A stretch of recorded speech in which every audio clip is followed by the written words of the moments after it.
Hello sir. जी पूछिए। मेरा BSc statistic हुआ है पुणे यूनिवर्सिटी से। जी। अभी मुझे एमएससी स्टैटिस्टिक पुणे यूनिवर्सिटी से करना था, पर एंट्रेंस मेरी एक 1 मार्क से ये हो गई, क्लियर नहीं हुई। हम्म तो अभी मेरे पास 2 ऑप्शन, एक मुंबई यूनिवर्सिटी में मेरा नंबर लगा है मेरिट लिस्ट में, और एक है option MIT Pune. Hmm so I was confused कि मैं कौन सा चूज करूं। मुझे साइड बाय साइड नेट का भी प्रिपरेशन करना है, नेट जेआरएफ का आपसे। देखो मुझे लगता है जैसे Mumbai university government university state university है ना। State yes yes. यूनिवर्सिटी है, स्टेट गवर्नमेंट के अंडर आती है। और एमआईटी जो है प्राइवेट यूनिवर्सिटी है। तो हम्म। एमआईटी में फीस भी आपको ज़्यादा भरनी है ना, मतलब यू हैव टू पे लार्ज है ना, जो large amount of fees 1 lakh. In MIT है ना। और मुंबई यूनिवर्सिटी में यस। कम फीस होगा। हम्म। तो वो एक फ़ायदा है। तो आई थिंक अगर इन दोनों में चुनना मुंबई यूनिवर्सिटी और एमआईटी में, तो you can choose Mumbai university, ठीक है। क्योंकि एक तो गवर्नमेंट यूनिवर्सिटीज़ है, और हम्म। थोड़ा सा इंफ्रास्ट्रक्चर भले ख़राब होगा, लेकिन पढ़ाई और डिग्री की ज़्यादा मतलब मार्केट में एक रेपुटेशन है, बस है ना, ये चीज़ें हैं। अल्लाह डिग्री तो हम्म। इक्विवेलेंट ही मानी जाती है। बट आई थिंक बेटर होगा मुंबई यूनिवर्सिटी ज्वाइन करना, ठीक है। बाकी आप और लोगों से बात करके यू कैन डिसाइड, बट मेरे हिसाब से है ना, if you are getting Mumbai university this is fine. फिर वहाँ से आप नेट जेआरएफ तैयारी कर सकते हो और आगे यू कैन प्लान फर्दर, ठीक है। ओके, तो मैं आपके तरफ से कोचिंग लूँ तो मैं अभी अपेयर कर सकती हूँ, मतलब हाँ हाँ। बी एमएससी अपेयरिंग चलता है क्या नेट में? यस यस, अपियरिंग चलता है।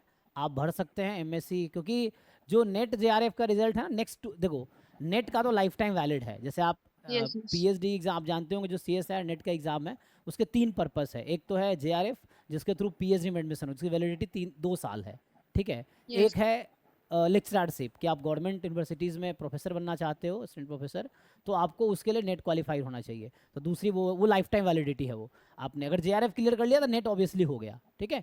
तो पहले वाले में तीनों इंक्लूडेड है। अगर आप जैसे तीसरा कैटेगरी है ओनली पीएचडी, तो ओनली पीएचडी वाला कट ऑफ क्लियर करोगे सिर्फ पीएचडी होगा। दूसरा नेट है ना, आई थिंक नेट का कट ऑफ हम्म। करोगे तो नेट के थ्रू भी आप मतलब लेक्चरशिप के लिए हो गया। तीसरा जेआरएफ है, तो जेआरएफ आप क्लियर करते हो तो तीनों क्लियर हो गया, समझ लो। आप पीएचडी में भी जा सकते हो, लेक्चरशिप के लिए वैलिडिटी है, और वो कर सकते हो। तो आप अगर हमारे यहाँ ज्वाइन करोगे, नेट गेट एक साथ हो जाएगा। जैसे आप अभी एमएससी करोगे तो यू कैन ज्वाइन, कोई हम्म। भी एक बैच ज्वाइन करोगे, नेट गेट दोनों हो जाएगा। उसमें क्या होगा कि गेट के थ्रू आईआईटीज़ में भी ऑप्शन, मतलब नेट के थ्रू आईआईटी में भी जा सकते हो। तो आईआईटीज़ में गेट और नेट दोनों एक्सेप्टेड है for PhD admission. Hmm. Universities में हम्म। सिर्फ नेट लेते हैं, जीआरएफ एक्चुअली। सो वो आपको देखना पड़ेगा, है ना। तो यू क्योंकि सिलेबस जो गेट का सिलेबस है, गेट स्टैटिस्टिक्स का, वो पूरा नेट में भी है, ठीक है। तो आप ओके। नेट की तैयारी करो, गेट का भी हो जाएगा उसके साथ। गेट की तैयारी करो, उसमें नेट का एक बहुत बड़ा पार्ट कवर हो जाएगा। तो नेट थोड़ा डिफिकल्ट एग्जाम है, गेट एग्जाम ईजी है ना। तो जैसे बहुत सारे बच्चे हमारे इस साल भी गेट के थ्रू आईआईटीज़ में पीएचडी में एडमिशन लिए हैं, है ना, जो नॉर्मल यूनिवर्सिटी से एमएससी किया था उन्होंने, सेंट्रल यूनिवर्सिटी या स्टेट यूनिवर्सिटी से, तो उन लोगों ने लिया है। तो हम्म। आप गेट नेट की एक साथ तैयारी कर सकते हो, और गेट भी अभी आप दे सकते हो, नेट भी अभी आप दे सकते हो। गेट साल में एक बार होता है, तो अभी आप जैसे फर्स्ट ईयर में जाओगे, एक बार फरवरी में दे पाओगे, नेक्स्ट ईयर फिर दे पाओगे, है ना। 2 बार दे पाओगे 2 साल में।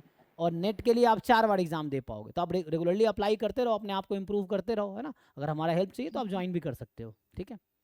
ओके, और एक सर, वो आरबीआई में स्टैटिस्टिक का होता है, वो उसका प्रिपरेशन हो जाता है क्या हाँ, वो गेट नेट? का अगर आप तैयारी करोगे तो ऑलमोस्ट सिलेबस वही है, तो उसका भी हो जाएगा आपका उससे। क्योंकि जो एमएससी में आप पढ़ोगे वो ऑलमोस्ट उसी का सिलेबस उसमें है। तो आरबीआई की भी तैयारी हो जाएगी। आईएसएस में भी कुछ पार्ट कॉमन है, सब कुछ कॉमन तो नहीं है, लेकिन कुछ हम्म। पार्ट कॉमन है गेट के साथ, ठीक है।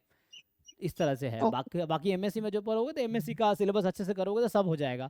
लेकिन क्या है कि कॉलेज में लोग एंट्रेंस के लिए नहीं पढ़ाते हैं ना। कॉलेज में एकेडमिक पढ़ाई, वहाँ पे आपको डेफिनेशन याद करना, थ्योरम प्रूफ करना, ये सब पूछे जाते हैं। और एंट्रेंस में क्या है कि वहाँ फोकस रहता है प्रॉब्लम सॉल्विंग पे, तो आपको ज़्यादा से ज़्यादा क्वेश्चन सॉल्व करना होता है। ये थोड़ा डिफरेंस है ना तैयारी में।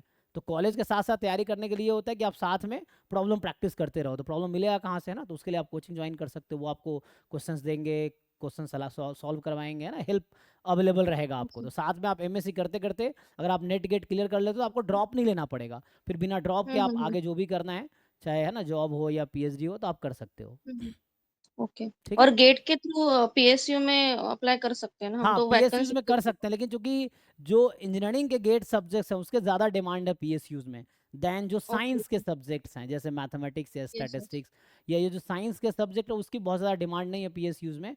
तो कम रिक्रूटमेंट आती है गेट स्टैटिस्टिक्स के थ्रू, है ना। क्रीज है या एक दो और है जो लेती है, वो भी ओकेजनल है, इट्स नॉट रेगुलर।